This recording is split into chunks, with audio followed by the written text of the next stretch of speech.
Hey, this is Matt. Welcome back to the Quantum Leap podcast. Today on the show, we're really excited to have none other than Diandra Lyle, also known as ADA Vicky Davis, from the latest episode of the series. Diandra, welcome to the show. Thank you. Thank you so much for having me. Thanks for your time today.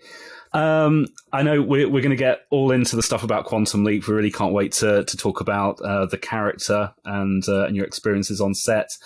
But could you start off by just giving me a bit of background about yourself, how you got into the business, what's kind of taken you through your career so far? Yeah, so I kind of had a non-traditional route into the business. I didn't plan on being an actor. I didn't choose it; it chose me. So in my former life, I was a recreational therapist at a psych hospital. So I got my degree in therapeutic recreation, my minor in social work, and I worked with, at-risk youth, children in the system, and then at the hospital, children age 4 through adult with a lot of, mental health, challenges and everything like that. So that's what I did in my former life. And the acting bug really didn't, I guess, start biting me until, I took a class my last semester of college just for fun. And it was good. My teacher said I did well and I should consider it, but, I was like, I'm not thinking about acting. So fast forward several years, it continued to sit in the back of my spirit. And when I got laid off in 2008 from my therapist job, I decided to try acting at age 30. So that was kind of again, I was in Chicago at the time, and I'm from Iowa originally. So I'm a little Midwestern girl, and I was, a mom at that point. I had a daughter. I think she was, how old was she then? I don't know, 2009, she might have been like 6 or 7. And I said, hey, when one door closes, another one opens. So let's try this acting thing. And here I am years later. And I've been really blessed to be able to do work on almost all the major networks. And I've done lots of different roles. I've done comedy, I've done drama. I've had all this fun. And I'm just, riding the wave. I'm enjoying it. So that's kind of that's the abbreviated version. That's how I got my start. I love those inspirational stories about being able to pivot in a moment of crisis. That's great. Did you sort of have to train up for it, or did you just start auditioning and learning as you go? Because I imagine that at that point it must have been quite a moment of, okay, if I'm going to do this, I've got to do this right now. Yeah, I quickly. mean, I'm not classically trained. So, I don't have a BFA and MFA. I've not experienced in the theater or the different methods and things like that. But, I think everybody's gift is different. And I still work at developing my craft and my instrument. So I have taken various classes over the years, audition techniques, scene studies. I've done improv. I actually trained at Second City, the Chicago Improv. So that's the original Second City. So I did do a year-long program there early in my career. And yeah, so I still work on, honing my craft and when I need to go to class, I will go to class or I'll coach with somebody. But, too, I think being in my former career, dealing with a lot of like psychological things, that really helps me with character study. I can understand a lot of the dynamics of what's going on beneath the layers.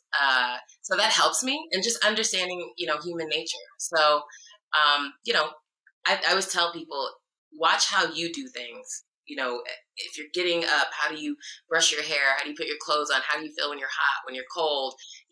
Or watch other people, across the room and pay attention to their body language. You can really see how they feel about each other or what kind of mood they're in. And those are all the types of things that we bring to acting. Right. So it's just kind of like you can learn constantly by just paying attention and being, observant. So, so not classically trained, but I still work at it. And, again, like you said, it's like, if I'm going to do this, I got to at least be prepared. I can't just jump in. I respect the craft, with anything that I do, I respect it. So you have to do your due diligence. Very important. So you started looking at different roles. What would you say out of everything you've done? Because I can see from your resume you've done a whole bunch. What was your breakout role where you were like, okay, I've arrived now? What's funny is I don't know if you ever feel like you've arrived, because it's always you just. I always tell people I haven't made it. I'm making it. It's continual. You know what I'm saying? So every step is something new. It's a new challenge. The different roles, different size roles, So, in the beginning, it's like, that first co-star was a major achievement for me. That was, okay, I'm starting to make it, right? I'm making it. And then going from a co-star to a guest star, and then going from a guest star to a recurring guest star. And then, I've been very fortunate that I'm able to say I've reached series reg status, So each level has its own, it's its own success. It's its own victory. It's its own breakout. It's you're arriving in different ways constantly. So I think, I've been fortunate to continue to grow and continue to climb up that ladder, and I hope it continues, but there's no guarantee. So I'm just enjoying it. But yeah, I to answer your question, not any particular role. It's just continuing to work and continuing to do good work. Yeah, fair enough. So, it's a healthy attitude, and it's an attitude that's led you to this role on Quantum Leap. So, what can you tell me about how you found out about the role, the auditioning process, and your first thoughts when you saw the script? Well, this was an interesting situation because the director, Kristen Wendell, she has actually directed several episodes on the Disney show that I'm on. So I've known her for the last couple of years, and we also have a mutual friend outside of the business. But she actually contacted me and she said, hey, I'm going to request you to audition for this role. And she was getting ready to direct the episode. And I mean, I still had to audition, but she was like, hey, I'm going to throw your name in the hat. And I remember when I initially looked at the role and it said, I think like late 20s. And I was like, ooh, I don't know if I can play late 20s. But, it was one of those things where, it's the world of pretend. So they can change the specs and they can do things. And it takes place in 1985. So, I threw on an old Halloween wig that I had, to give me some 80s style hair. And figured out an outfit and felt as 80s as I could. And I just gave it a go. And I really enjoyed it. I'm more of a character actor, so I really like getting into the different looks, into the different feels and vibes of these characters. So to do this kind of period piece, period piece makes it sound like it's really ancient. The 80s, I mean, it's a while ago, like 100 years ago, right? But to do more of a period. I don't know when the 80s became period, but yeah, it's horrible. Look, and I even wore my little 80s shirt just so I wore this for today because it's 80s style. So, but I was around in the 80s, and so anyways, I was just really excited about doing that type of role set in that period.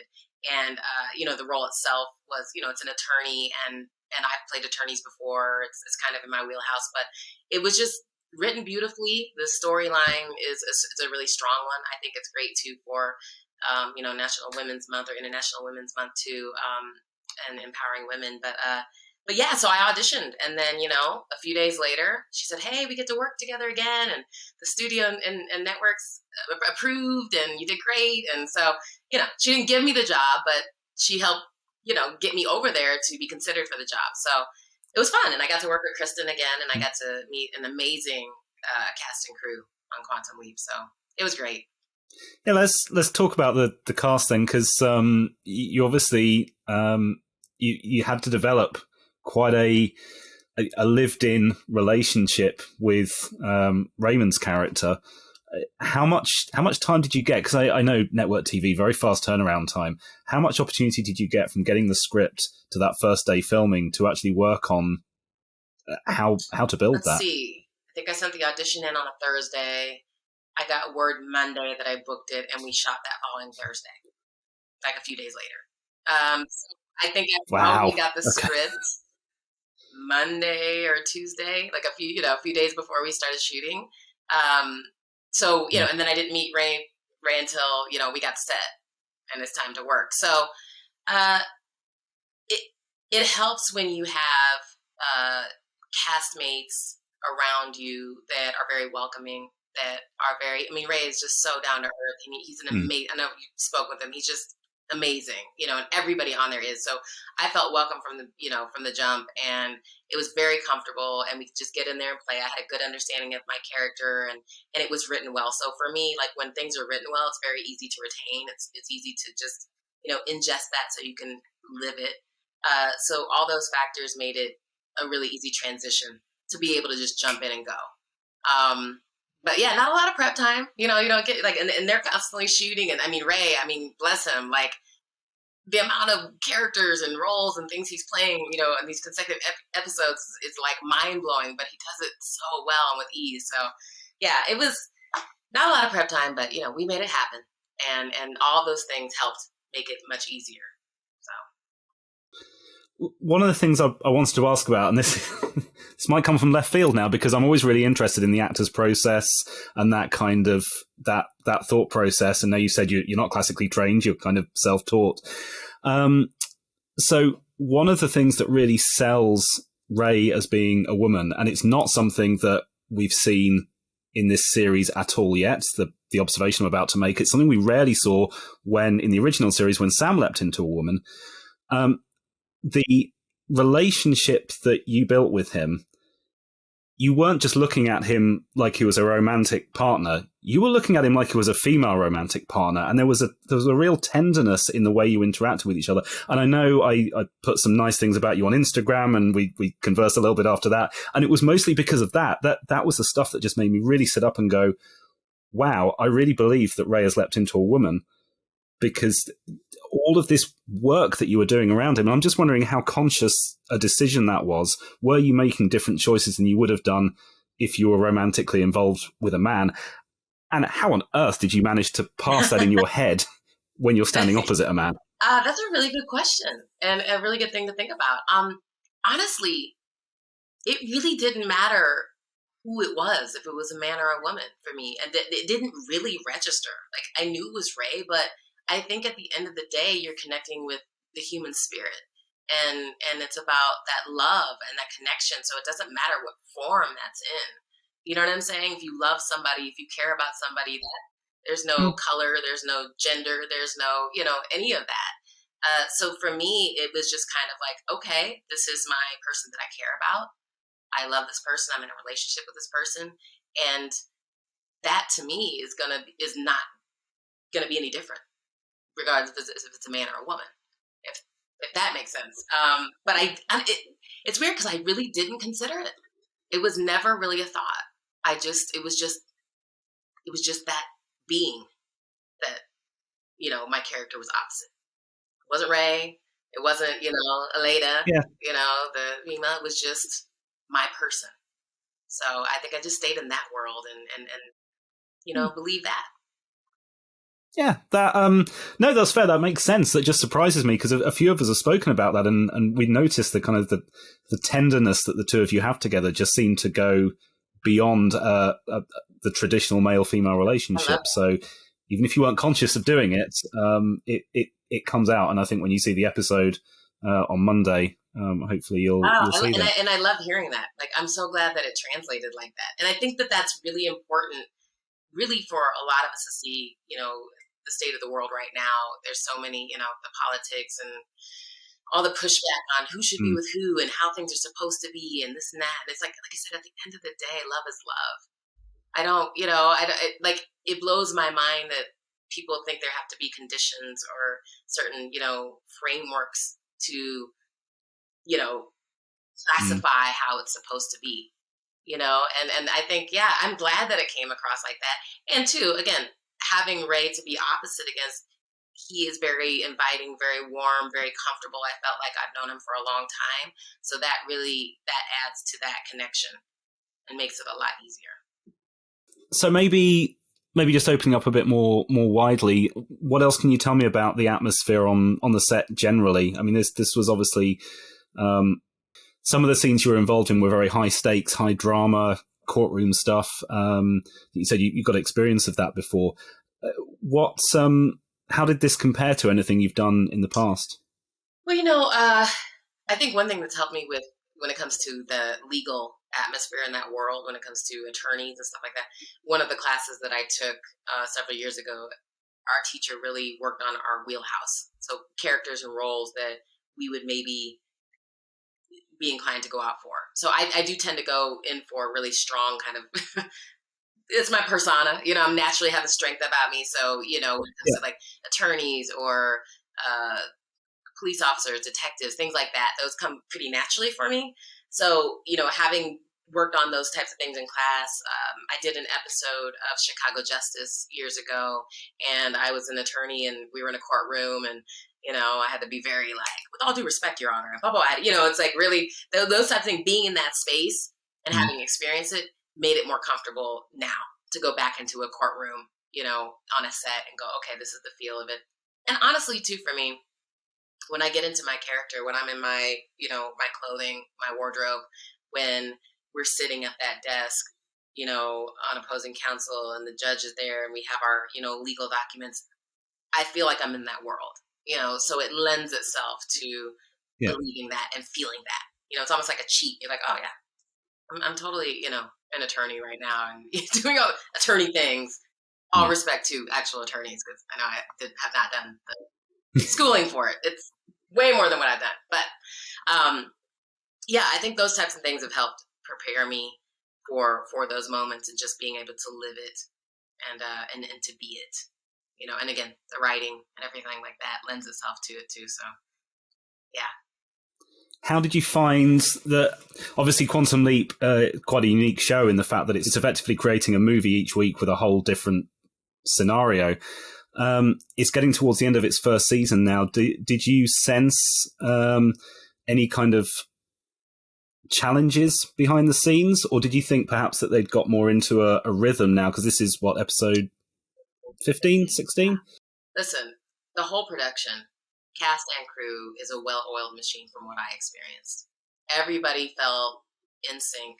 Everyone was pleasant to be around. Everyone was welcome. There was a lot of just magic there. And, a lot of that stems from the people that are at the top. So you have your producers, you have your showrunner, you have your, creators, you have Ray as the lead, as number one. And their energy and their nature is just so like relaxing and calm and laid back and pleasant. And so that's really has a trickle down effect on the whole production. Because I've been around places before. I used to do crew work. I was a stand-in for a couple of years. And I've seen when things get really stressed. Okay. And, it's a stressful environment always. Yeah. But you can either let it affect you, and then it just affects everybody's domino effect. And then it's just everybody's barking at everybody else, and there's just stress, and everybody's trying to hurry. And it's just like, Or you can go, okay, we got to get in and get out. And we got to do what we got to do. But we're all here because we love what we do. We're all here to have fun, because I think that's the most important thing. And we're going to make it happen. So when you have these positive attitudes at the top, you can't help but have a nice, effect on everybody else. So for me, it was a great, great family to be a part of. I was kind of sad because my character can't come back. I'm like, I would like to come back on some more episodes, but I'm like, how am I going to do that? Because I'm back in 1985. So I can't really do that. Maybe I'm a leaper too. That's why I try to give them some storylines or something, maybe. But no, it's absolutely, why not? Right. I mean, you could do anything, right? But no, it was they do very well over there, and it's no wonder that they're as successful as they are, and that they're already going into season 2, and they got that early renewal. So I really hope it keeps going, because they deserve it. Yeah, it's everything we've heard suggested it's going well. So it wasn't really a leading question as such. I was just wondering if you'd experienced that as well. And you mentioned about the family. Obviously, again, the kind of unique setup that Quantum Leap's got. It's mostly a whole new cast. I guess you got the chance to interact with Ray and Narissa, but anyone else you would have interacted with would have been brand new as well. Can you talk about that? Yeah, I did meet, Caitlin, who plays Addison. So she was there for couples. I mean, we were kind of like ships passing, but I think there was like maybe one scene she was in, but I saw her a couple days, and she was a sweetheart. She was amazing. But again, I can say nothing bad about anyone over there. All good. I hope they do this, because they can tip me well for saying those things. I'm just saying. Just kidding. But that family atmosphere you talked about, that was reflected in the rest of the guest cast as well. Yeah. Everybody, it just felt comfortable. Everybody was just, I remember sitting around in between takes, and we'd be in holding area, and everybody's just, hey, how are you? Where are you from? Like, what's your journey? And it just, it feels like family. So even like, Edward, who played Biker Stewart, like, we're now all connected. We are always interacting on Instagram. And I'm like, we sat down at lunch and we had this long talk. And I'm like, Oh, oh, that's good. that's my boy. I'm like, hey, we're family now, And then Rissa, we had great talks. Ray, we had great talks. All of the guest cast because I think I was around most of the guest cast, not all of them, but I worked 6 days. So at some point we were kind of in the same area, and everybody was great, and everybody was supportive of everybody else, and just happy to be there. So it was there was magic there. Have you been keeping up with the show generally? Have you been watching the show as it's been on? I haven't watched. I've been meaning to watch. I've seen pieces of it, and I've had quite a few friends of mine who have been on other shows prior. So it's fun. It's fun to see, all these people that I've known that have been on different episodes, and it's cool to be like part of the Quantum Leap family now. But I know it's a great show. I just have to sit down and like fully watch, because like I'm usually in the house with like music on or something. So it's funny because I work in television and film, and I don't watch a lot of television and film. I don't know what sense that makes, but I know it's a great show, and I do look forward to actually sitting down and watching all the episodes. You got a couple of weeks left, and then you can binge it. Only 18 of them. Yeah. It's a day. So before we start sort of wrapping up and talking about the future, is there anything else about your experience on Quantum Leap that perhaps you've not talked about or you'll take forward with you? I just had such a really good experience. I have been on a Disney show for the last few years. So this and another show that I just completed were my first jobs outside of my Disney show in a while. So it was just really nice to be able to come in as a guest and feel right at home. And everything felt authentic there, from the people to the looks to the environment to everything else, and everything. I think even in having conversations, if I had a question with the director or the writer or a producer about something that had to do with the character or the situation, everybody was open to have discussions and to be supportive, because everybody wants the product to be real and truthful and authentic. So I just it was great. I can't really, I continue to sing the praises of that show. I want them to win for a long time and keep going. And I'm glad that I had the opportunity to be a part of it, because it was really, really special. And it's definitely going to be a wonderful memory for me in my career.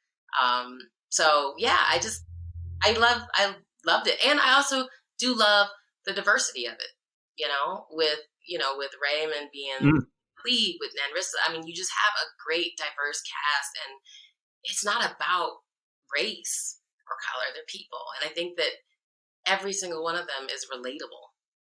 Everyone's going to be able to relate to them just as people. And I think that that's important to see. So they're doing a beautiful job with that. I hope that continues. Absolutely. Great words. Thank you. You say you don't watch TV much. Are you going to be watching this one on Monday nights? I'm going to watch this one. I'm really excited. Do you watch yourself, at least? Well, what's funny is most of the times when something airs, because we're in California, so we're on the West Coast, so everything will air like ahead of time anywhere east of here. So I'm from Iowa, which is in the Midwest and the Central Time Zone, and then I have people, on the East Coast, which is 3 hours ahead. So like a lot of family and friends will watch stuff, and then as soon as they're watching it before it's airing here, they'll be recording my scenes or like taking pictures of me, and then they'll put it on social media. So there's sometimes I'm like, nice. I don't really need to watch the show because I've seen my scenes already. So no, but I am really looking forward to watching this one, just overall, because I want to see everybody's work, and see how the story came together. And I don't have anything going on tomorrow night, so I'm actually going to watch it live. But yeah, and when I watch things, honestly, when I watch shows that I'm in, it never feels like I'm watching me. It feels like I'm watching that character. It's a very third person thing for me. So even when I would speak about the character, I'd be like, well, she, she, talking about like Vicky Davis. It's not me. It's that character. So in essence, when I watch it, I watch to, be a spectator and see, was that believable? Did I believe that character? Did I believe that moment? I'm not really critiquing my work, me as Diandra. It's just, was Vicky being lived, So, but yeah, I look forward to watching it. I can't wait. I'm going to watch it live. Great. And I think you will find that the character was being lived. I think you'll enjoy it.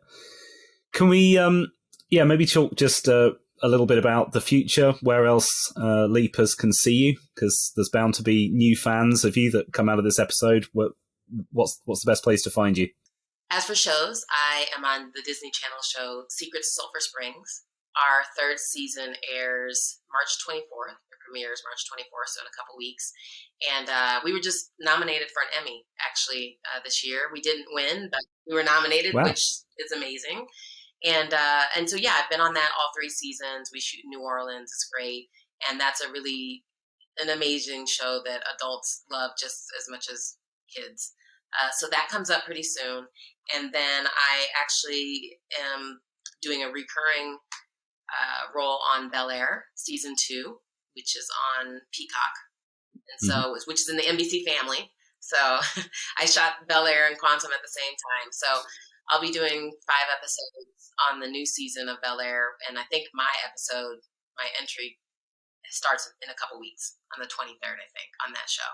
So those are a couple more things you can catch me on TV. And outside of that, I'm just looking for the next job. I'm ready for hire. Should anybody be looking for an actress, I'm here. And just, and I'm on the socials. If you want to come hang out in my little world, that's where you can find me. Fantastic. Well, I know your Instagram handle, so we'll put that in the show notes so people can find you. And hopefully they'll check out your other shows as well. But for now, I just wanted to say again, thank you so much for your time today. It's been a real pleasure talking to you and hearing more about your experiences. Thank you for having me. This is wonderful. I had a great time.